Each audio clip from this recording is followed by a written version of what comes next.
AP మాజీ మంత్రి YCP fire brand రోజా Telugu Desam party పైన తీవ్ర స్థాయిలో విరుచుకుపడి ఎప్పుడు వార్తలలో నిలిచిన రోజా వ్యవహార శైలి ఇప్పుడు మళ్లీ ఏపీలో హాట్ టాపిక్ గా మారింది.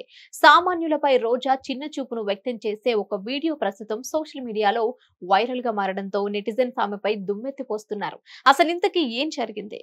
తమిళనాడులోని తిరుచెందూరు సుబ్రహ్మణ్య స్వామి ఆలయంలో వరుణాభిషేకం జరిగింది.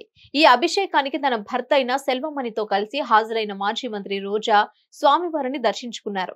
రోజా సినీ సెలబ్రిటీ కావడంతో అక్కడ ఆమెను చూడ్డానికి అభిమానులు ఎగబడ్డారు. ఆలయంలో రోజును చూసిన చాలా మంది భక్తులు ఆమెతో కలిసి సెల్ఫీలు దిగారు. ఇక వారందరినీ నవ్వుతూ పలకరించిన రోజా సెల్ఫీలకు ఫోజులిచ్చారు. అలాగే అదే టెంపుల్లో పనిచేస్తున్న పారిశుద్ధ కార్మికులు కొందరు రోజాతో కలిసి సెల్ఫీ దిగాలని ఆమె వద్దకు చాలా ఆశతో వెళ్లారు. అయితే రోజా దగ్గరకు వస్తున్న పారిశుద్ధ కార్మికులను ఉద్దేశించి దూరంగా జరగమన్నట్టు చేతితో సైగ చేశారు. రోజా సైగలతో దగ్గరికి రాకుండా ఆగిపోయిన పారిశుద్ధ కార్మికులు దూరంగా నిలబడే రోజాతో సెల్ఫీలు దిగారు.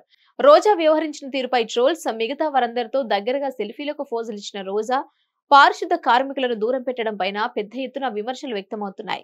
ఆమె అహంకారం పైన ప్రస్తుతం సోషల్ మీడియాలో ట్రోల్స్ కొనసాగుతున్నాయి. ప్రస్తుతం దీనికి సంబంధించిన వీడియోలు సోషల్ మీడియాలో వైరల్ కావడంతో రోజాను నెటిజన్లు టార్గెట్ చేస్తున్నారు. పారిశుద్ధ కార్మికులు లేని ఒక రోజును రోజా ఊహించుకోవాలని సవాల్ విసురుతున్నారు. హిట్ టీవీ యాప్ ని డౌన్లోడ్ చేసుకోండి. ఇందులో short news, live news, entertainment movies అన్ని అవైలబుల్ గా ఉన్నాయి. Please download hit TV app. Hit TV app hit TV app ని ఫ్రీగా డౌన్లోడ్ చేసుకోండి.